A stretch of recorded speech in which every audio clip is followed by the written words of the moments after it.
அதிமுக என்ற கட்சி நீங்க தெம்பா சொல்லுங்க, இந்த காலரை தூக்கி விட்டு நான் அதிமுகன்னு சொல்லுங்க.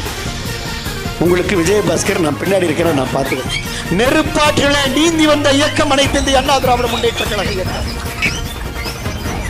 புரட்சித் தலைவர் எம்ஜிஆருடைய வழியிலே, புரட்சித் தலைவி அம்மாவுடைய வழியிலே, எடப்பாடியார் உள்ள இரட்டை இலை சின்னத்திற்காக கரை போட்ட வேட்டியை அப்படியே நெஞ்ச நிமித்தி கரை போட்ட வேட்டியை கட்டுங்க. திடீர்னு அப்படியே சூரியனை மறைக்கும், வானம் கருக்கும், மழை பொய்யும், சூரியன் மறைஞ்சு போயிடும், தண்ணி அடிச்சுக்கிட்டு போவோம், திமுக ஆட்சி காலி ஆயிரும், அதிமுக ஆட்சி.